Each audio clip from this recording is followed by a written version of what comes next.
साहित्य ज्ञान चैनल में आप सभी का स्वागत है। जिन छात्रों ने अभी तक चैनल को सब्सक्राइब नहीं किया है वे सब्सक्राइब कर लें और बेल आइकन को प्रेस कर लें, जिससे चैनल से जुड़ी हुई सूचनाएं आपको समय से मिलती रहें। प्यारे छात्रों, आज मैं आपको बाल राम कथा का 8वां चैप्टर पढ़ाऊंगा, जिसका शीर्षक है सीता की खोज। छात्रों, पिछले चैप्टर में आपने पढ़ा कि सोने का हिरण बनकर मारीच किस प्रकार से राम को कुटिया से दूर ले जाता है। जब राम उसको मार देते हैं, उसके बाद उनको याद आता है कि सीता कुटिया में कहीं अकेली ना हो। लक्ष्मण इस मारीच की मायावी आवाज सुनकर कहीं मुझे ढूंढने ना निकल आए हों और वहां पर उनके साथ कोई घटना ना हो जाए। इन्हीं बातों को लेकर के राम परेशान हो रहे हैं। आइए आगे कहानी को समझते हैं। छात्रों, राम के मन में कई प्रकार के प्रश्न थे, आशंकाएं थीं। मारीच की माया उन्होंने देख ली थी, वह छल से उन्हें कुटिया से दूर ले आया था। अब क्या होगा, यही सोचते हुए वे कुटिया की ओर भागे चले जा रहे थे। वापसी में एक पल भी विलंब नहीं करना चाहते थे। लक्ष्मण को वे कुटी पर छोड़ आए थे सीता की रखवाली के लिए। अच्छा हो कि लक्ष्मण वहीं हो, मारीच की मायावी आवाज उन तक ना पहुंची हो। राम ने सोचा, सीता अकेली रही तो राक्षस उन्हें मार डालेंगे, खा जाएंगे। छात्रों, इस प्रकार से तमाम शंकाएं राम के मन में चल रही हैं कि अगर कहीं लक्ष्मण भी इस मायावी हिरण की आवाज सुन करके इधर भागते हुए चले आएंगे तो अकेली सीता उन राक्षसों का कैसे मुकाबला करेंगी। उन्हें वो मार डालेंगे, मार करके खा जाएंगे। इस प्रकार की ही बातें वो सोच रहे हैं और ये भी सोच रहे हैं कहीं लक्ष्मण तक ये आवाज ना पहुंची होगी तो बहुत अच्छा होगा, लक्ष्मण वहीं पर होंगे। यही सारी चीजें सोचते हुए वो बहुत तेजी से कुटी की ओर भागते हुए चले आ रहे हैं। तभी उन्होंने पगडंडी से लक्ष्मण को आते देखा। वही हुआ जिसका राम को डर था। अनिष्ट की आशंका और बढ़ गई। पता नहीं सीता किस हाल में होंगी। राक्षसों ने उन्हें मार डाला होगा, उठा ले गए होंगे। अकेली सीता दुष्ट राक्षसों के सामने क्या कर पाई होंगी। कुटी छोड़कर आने पर वह लक्ष्मण से क्रुद्ध थे। उन्होंने क्रोध पर नियंत्रण रखा। लक्ष्मण का बायां हाथ जोर से पकड़ लिया। डर ने दोनों भाइयों को घेर लिया। छात्रों, इस प्रकार से हम देखते हैं कि जब राम थोड़ा सा आगे बढ़ते हैं पगडंडी पर, क्योंकि जंगल के रास्ते में पगडंडी होती है, मतलब पगडंडी मतलब जहां पर पैदल ही आदमी चल सकता है, गाड़ी और वाहन इस प्रकार से चलने का रास्ता ना हो। और जंगलों में इस प्रकार के रास्ते क्यों होंगे, वहां तो पगडंडी ही होगी।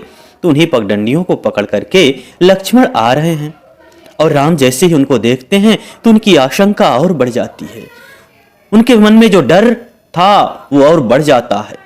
वो सोचते हैं कि सीता तक किस हाल में होगी, क्या कर रही होगी, किस प्रकार से राक्षसों का सामना किया होगा।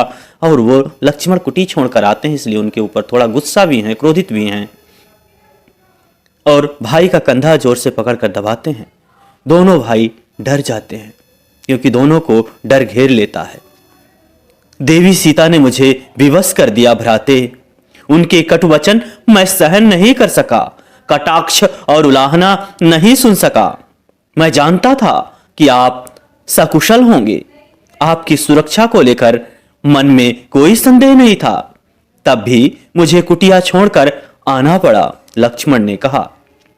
छात्रों, इस प्रकार से लक्ष्मण राम से कहते हैं कि हे भैया, मैं सीता मां को छोड़कर नहीं आना चाहता था, लेकिन उनके जो कटु वचन थे उनके कारण मुझे आना पड़ा। वो जिस प्रकार से मेरे ऊपर कटाक्ष कर रही थी, कटाक्ष मतलब व्यंग करना, तो व्यंग कर रही थी, उलाहने दे रही थी, जिसके कारण मैं उन्हें छोड़ करके आपको ढूंढने के लिए निकल पड़ा।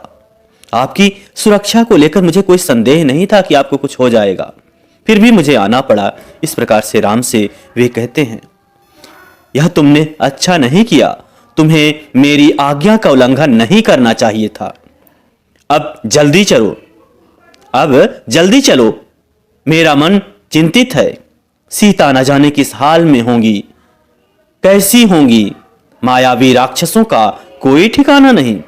राम ने चलने की गति और बढ़ा दी। छात्रों, इस प्रकार से राम लक्ष्मण से कहते हैं कि भाई, तुमने अच्छा नहीं किया है, सीता को छोड़कर चले आए। तुम्हें मेरी आज्ञा माननी चाहिए थी, तुम्हें नहीं आना चाहिए था। राम और भी चिंतित हो जाते हैं। वो कुटिया की ओर चल देते हैं, कहते हैं कि मायावी राक्षसों का कोई ठिकाना नहीं, क्या कर बैठे हैं, इसलिए जल्दी से हमको कुटिया पहुंचना पड़ेगा। कुटिया भी कुछ दूर थी पर दिखाई पड़ने लगी थी। राम ने वहीं से पुकारा, सीते तुम कहां हो? जैसे कि उन्हें पता चल गया हो कि सीता आश्रम में नहीं है। कुटिया मौन रही, वहां से कोई उत्तर नहीं मिला। राम की बेचैनी बढ़ गई।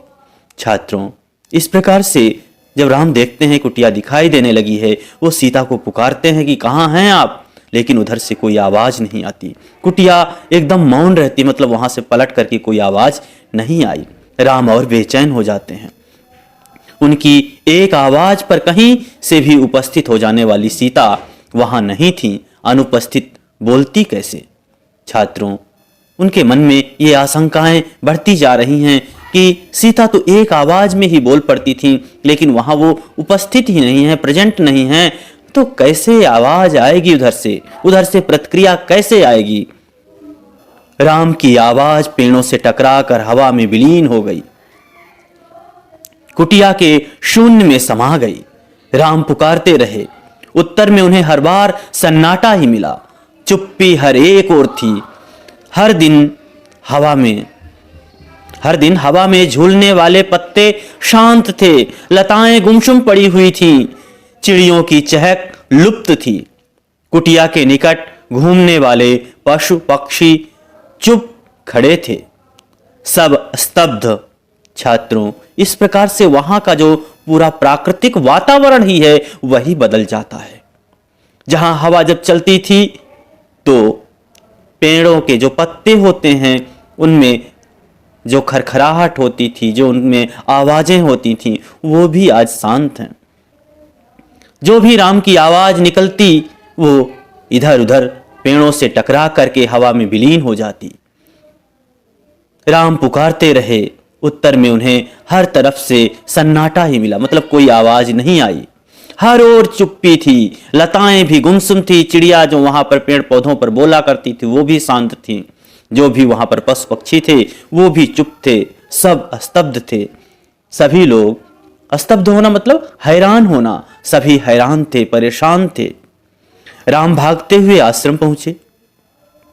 कुटिया में जाकर देखा, सीते सीते पुकारते हुए उन्होंने आसपास की हर जगह देखी, पेड़ों झाड़ियों के पीछे गए, उन स्थानों की ओर भागे जहां सीता जा सकती थी। सीता का कहीं पता ना था। शोक से व्याकुल राम रोने लगे। सीता से बिछुड़ना उनके लिए असहनीय आघात था। वे सुध बुध भुला बैठे।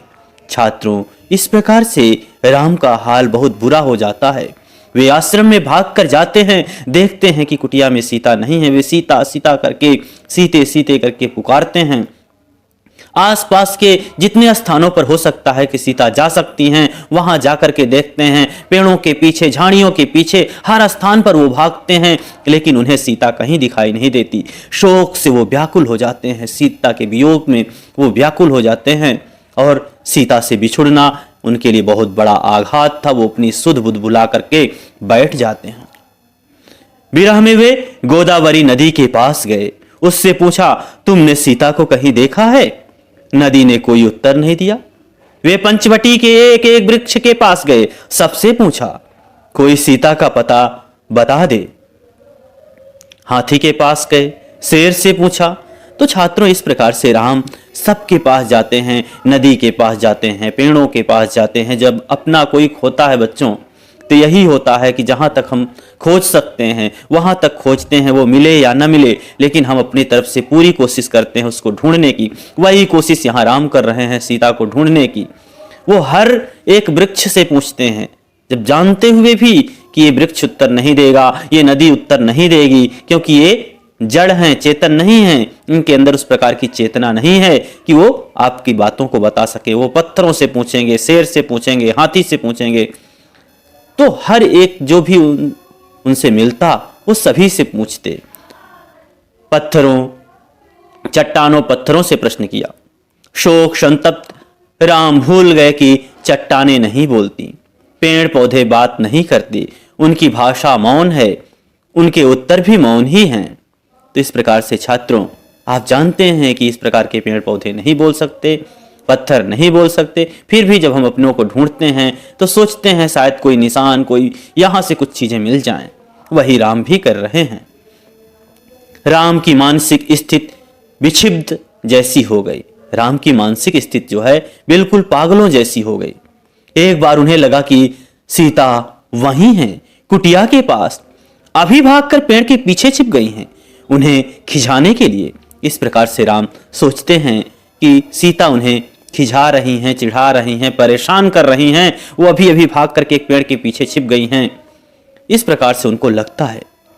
मेरे साथ परिहास मत करो सीते। राम उस पेड़ की ओर दौड़ पड़े। वहां कोई नहीं था। वे निराश होकर पेड़ के नीचे बैठ गए। छात्रों, राम कहते हैं कि मुझसे हंसी मजाक मत करो सीते, वो पेड़ के पीछे मत छिपो। वो दौड़ करके जाते हैं, पेड़ के पीछे देखते हैं वहां कोई नहीं रहता। वे निराश होकर उसी पेड़ के नीचे बैठ जाते हैं।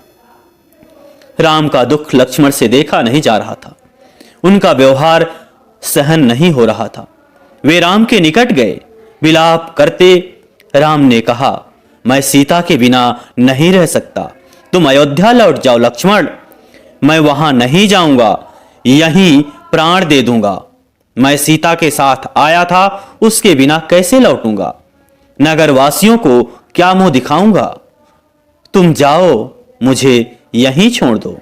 छात्रों, इस प्रकार से जब राम परेशान होने लगते हैं तो लक्ष्मण जाकर के भाई को सांत्वना दिलाने की कोशिश करते हैं, क्योंकि उनका इस प्रकार का व्यवहार लक्ष्मण को सहन नहीं हो रहा था। जब वे राम के पास जाते हैं तो राम कहते हैं कि मैं सीता के बिना अयोध्या नहीं वापस जाऊंगा। लक्ष्मण, तुम वापस चले जाओ, मैं यहीं पर अपने प्राण त्याग दूंगा, मैं यहीं पर मर जाऊंगा, क्योंकि मैं सीता के साथ आया था और उनके बिना मैं कैसे लौट करके अयोध्या जाऊंगा। जो हमारे अयोध्या वासी हैं, जब वहां के नगरवासी मुझसे पूछेंगे तो मैं उनको क्या बताऊंगा, क्या मुंह दिखाऊंगा? इसलिए तुम वापस चले जाओ, मैं नहीं जाऊंगा। आप आदर्श पुरुष हैं, आपको धैर्य रखना चाहिए। इस तरह दुख से कातर नहीं होना चाहिए। हम मिलकर सीता की खोज करेंगे। वे जहां भी होंगी हम उन्हें ढूंढ निकालेंगे। सीता हमारी प्रतीक्षा। छात्रों, इतना पहले समझ लीजिए। लक्ष्मण समझाते हैं कि हे भैया राम, आप तो आदर्श पुरुष हैं, आपको धैर्य रखना चाहिए। इस तरह से दुख से आपको परेशान नहीं होना चाहिए। हम सब मिलकर के सीता को खोज लेंगे। वो जहां भी होंगे हम उन्हें ढूंढ निकालेंगे। सीता हमारी प्रतीक्षा कर रही होंगी। लक्ष्मण ने उन्हें ढांढस बंधाते हुए कहा। इस प्रकार से लक्ष्मण राम को समझाते हैं। आगे देखिए क्या होता है। राम शांत हुए, पर थोड़ी ही देर में हा प्रिय कहते हुए पुनः विलाप करने लगे। राम थोड़ी देर के लिए तो शांत हुए, लेकिन फिर थोड़ी ही देर में हाय प्रिय, हाय सीते कहकर वो विलाप करने लगते हैं। विलाप करना मतलब रोना, रोने लगते हैं। इसी बीच आश्रम के आसपास भटकने वाला हिरणों का एक झुंड राम लक्ष्मण के निकट आ गया। राम को लगा कि हिरण सीता के बारे में जानते हैं, उन्हें कुछ बताना चाहते हैं। हे मृग, तुम ही बताओ, सीता कहां है? राम ने पूछा। हिरणों ने सिर उठाकर आसमान की ओर देखा और दक्षिण दिशा की ओर भाग गए। राम ने संकेत समझ लिया, हमें सीता की खोज दक्षिण दिशा में ही करनी चाहिए। उन्होंने लक्ष्मण से कहा। हिरण उसी ओर गए हैं। छात्रों, इस प्रकार से जब राम और लक्ष्मण परेशान हो रहे थे तो वहां पर हिरणों का एक झुंड आता है जो बिल्कुल राम और लक्ष्मण के पास पहुंच जाता है। राम उन हिरणों से पूछते हैं कि तुम्हें अगर मालूम है कि सीता किधर गई हैं तो बताओ। वे हिरण सर ऊपर करके दक्षिण दिशा की ओर भाग जाते हैं। राम को संकेत मिल जाता है कि हो सकता है सीता इसी दिशा में गई हूं। वन में भटकते हुए उन्होंने एक टूटे हुए रथ के टुकड़े देखे। टूटे हुए रथ के टुकड़े देखे, मरा हुआ सारथी और मृत घोड़े भी थे। वन में रथ का क्या प्रयोजन, उसके टूटने का क्या अर्थ? राम असमंजस में पड़ गए।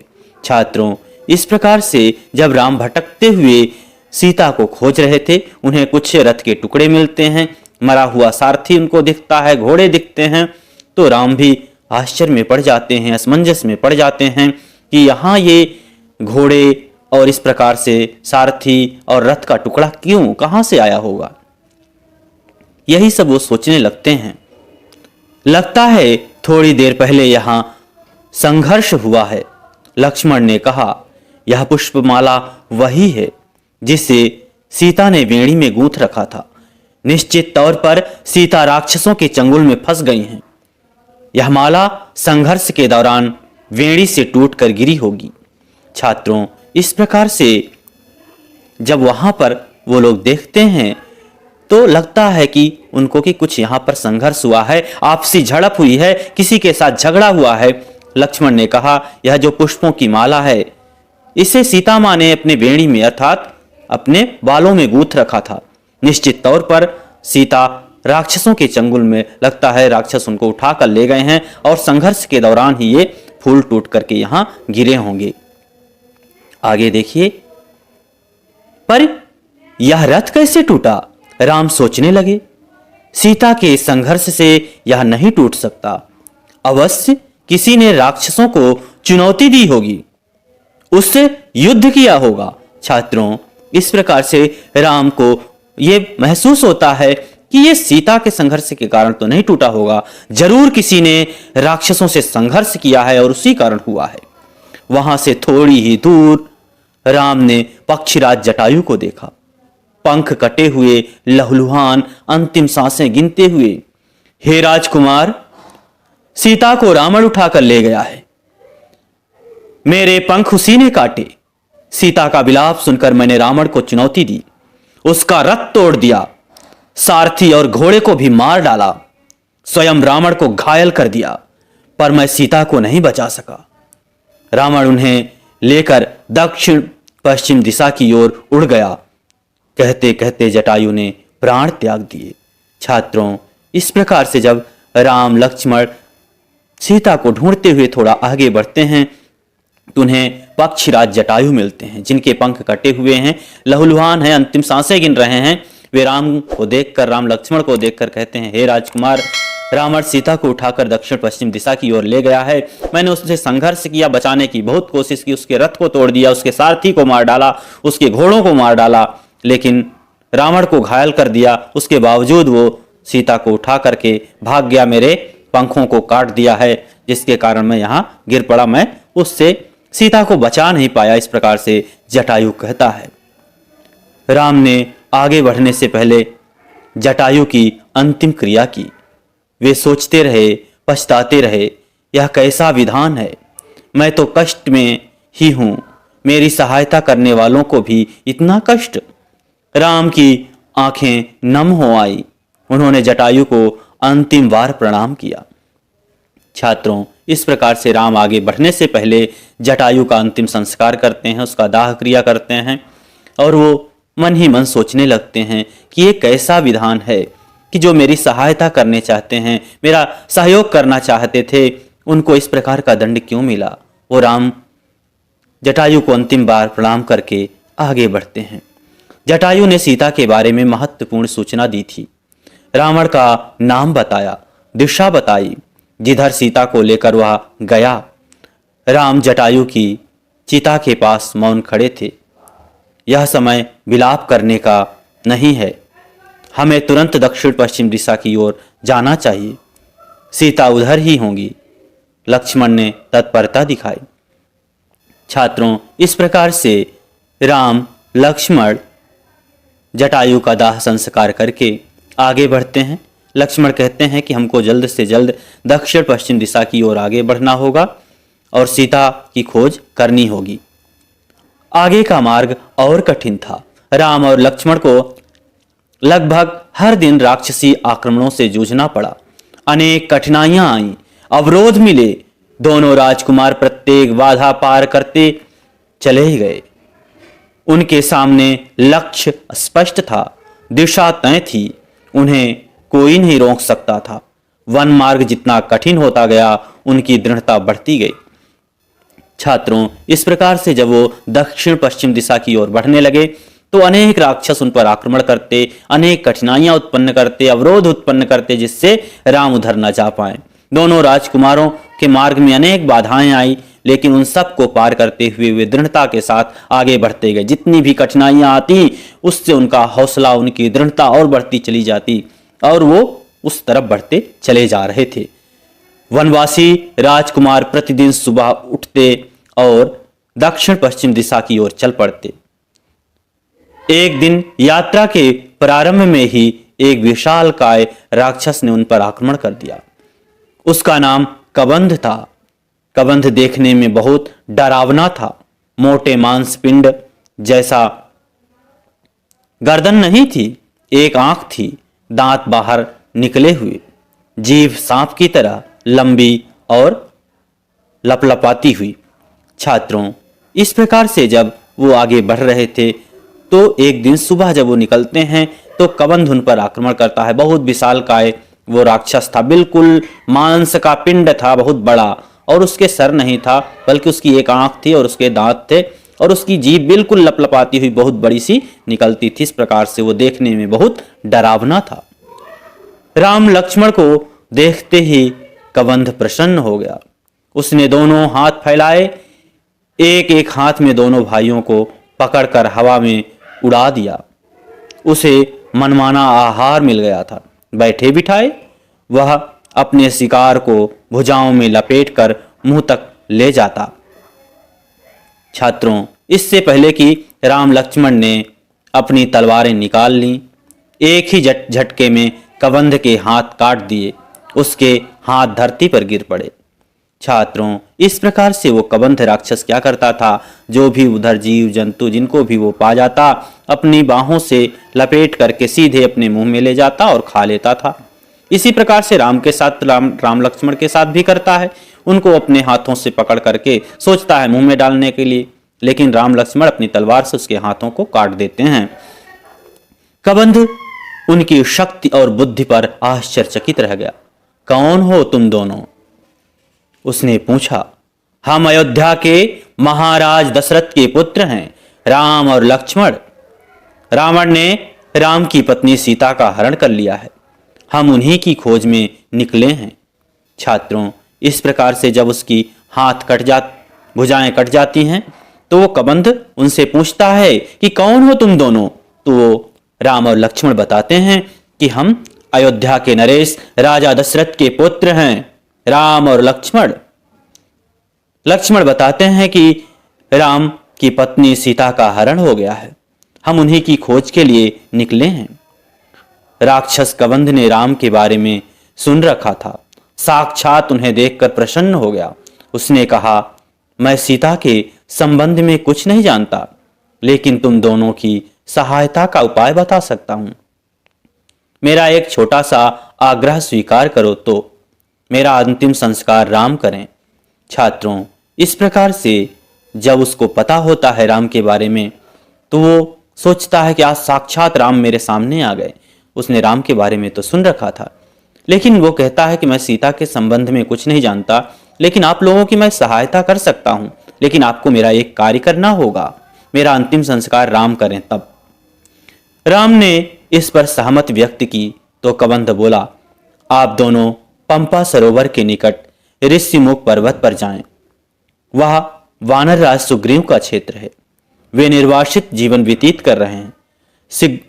सुग्रीव से मदद का आग्रह कीजिए, उनके पास बहुत बड़ी वानर सेना है।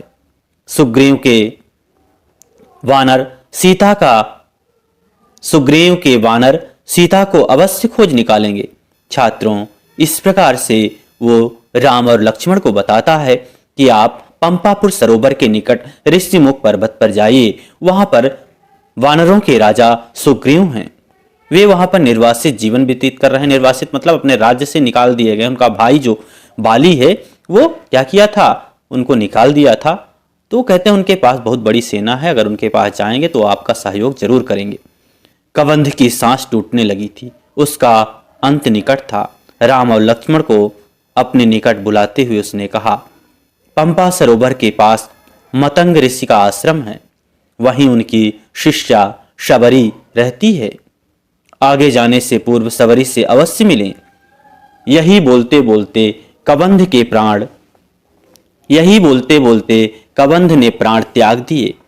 राम ने अपना वचन पूरा करते हुए उसका अंतिम संस्कार किया और पंपापुर सरोवर की ओर चल पड़े।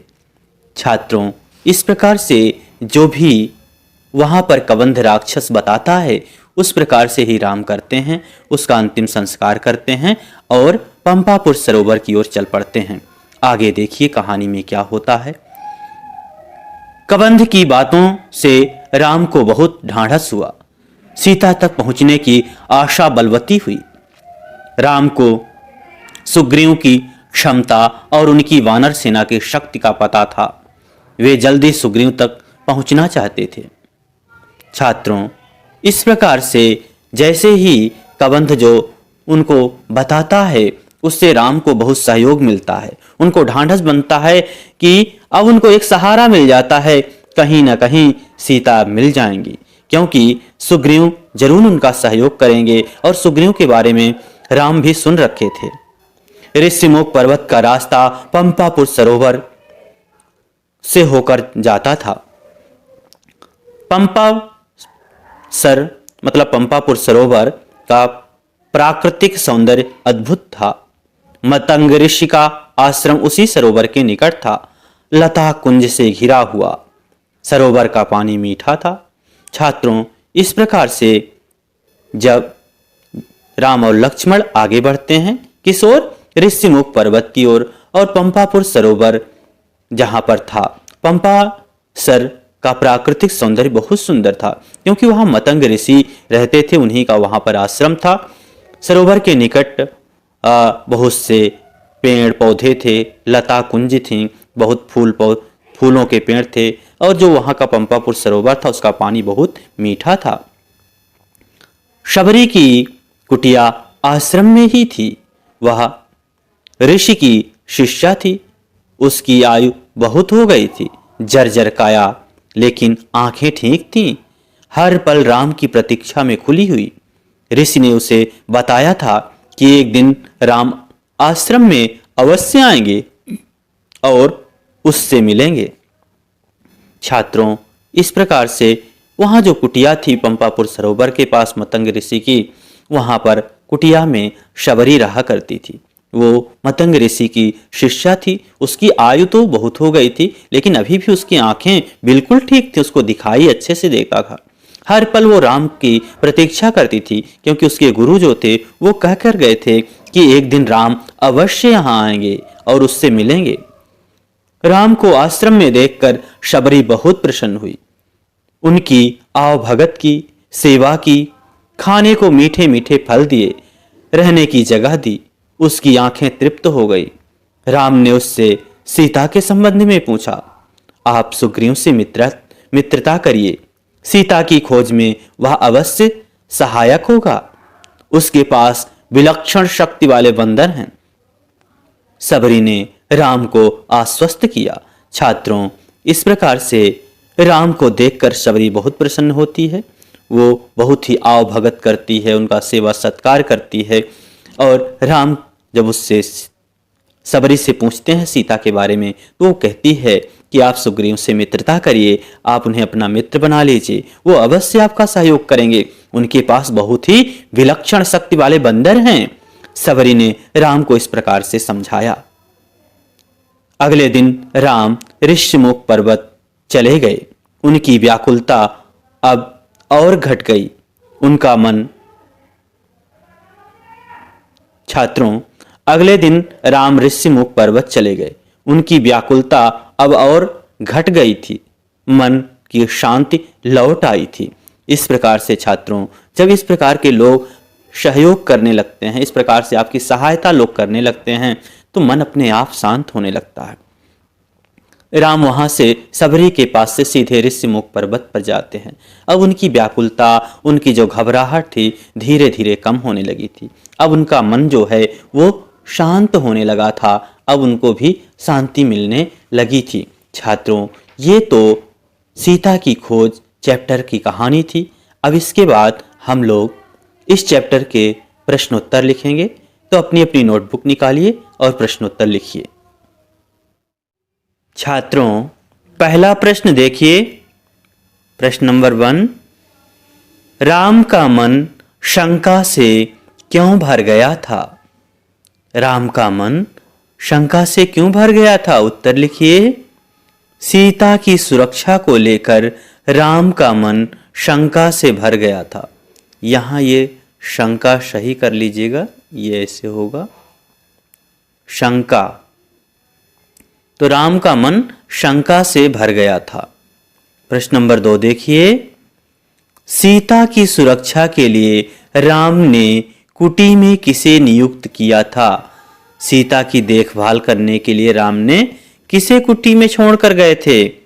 उत्तर लिखिए, लक्ष्मण को। प्रश्न नंबर 3 देखिए। सीता को कुटी में ना पाकर राम की क्या दशा हुई? उत्तर लिखिए, राम दुख से विलाप करने लगे। जब वो कुटी में सीता को नहीं पाते हैं तो वो दुखी होकर के रोने लगते हैं। प्रश्न नंबर 4 देखिए। हिरणों के झुंड ने क्या इशारा किया? जो हिरण उनको रास्ते में मिलते हैं, अभी कहानी आपको जब मैं समझा रहा था उसमें बताया था, वो क्या करते हैं? उत्तर लिखिए, सीता के दक्षिण दिशा की ओर जाने का इशारा करते हैं। हिरण क्या करते हैं? सर ऊपर करके दक्षिण पश्चिम दिशा की ओर चले जाते हैं। इससे पता चलता है कि इधर ही सीता गई हैं। प्रश्न नंबर 5 देखिए। पक्षीराज जटायु ने सीता के बारे में क्या बताया? जो जटायु पक्षी था वो सीता के बारे में क्या बताता है? उत्तर लिखिए। जटायु ने बताया कि रावण सीता को लेकर दक्षिण पश्चिम दिशा की ओर गया है। इस प्रकार से पक्षीराज जटायु बताता है। प्रश्न नंबर 5 देखिए। कबंध राक्षस की क्या इच्छा थी? उत्तर लिखिए। कबंध राक्षस की इच्छा थी कि राम लक्ष्मण के हाथों से ही उसका अंतिम संस्कार हो। वो चाहता था कि राम उसका अंतिम संस्कार करें। अगला प्रश्न देखिए। प्रश्न नंबर 7, सबरी कौन थी? सबरी मतंग ऋषि की शिष्या थी। छात्रों, सबरी जो थी वो मतंग ऋषि की शिष्या थी। प्रश्न नंबर 8 देखिए। सबरी ने राम लक्ष्मण को क्या खिलाया? तो सबरी ने क्या खिलाया था? मीठे बेर खिलाए थे। प्रश्न नंबर 9 देखिए। सबरी ने राम लक्ष्मण को क्या सलाह दी? वो राम लक्ष्मण को क्या सलाह देती है? उत्तर लिखिए। सबरी ने राम लक्ष्मण को सलाह दी कि वे सुग्रीव से मित्रता करें, क्योंकि वह सीता को वापस लाने में सहायता करेगा। इस प्रकार से सबरी राम को सलाह देती है। छात्रों, आज का चैप्टर यहीं पर समाप्त होता है। जो छात्र अभी तक चैनल को सब्सक्राइब ना किए हों वे सब्सक्राइब कर लें, और अपने साथियों के बीच में भी जो दूसरे विद्यालयों में भी पढ़ते हैं, आपके कोई मित्र हैं, उनको भी ये वीडियो आप शेयर कर सकते हो, उनके साथ साझा कर सकते हो, जिससे और भी छात्र इससे लाभान्वित हों। धन्यवाद छात्रों। यहीं पर ये चैप्टर समाप्त होता है।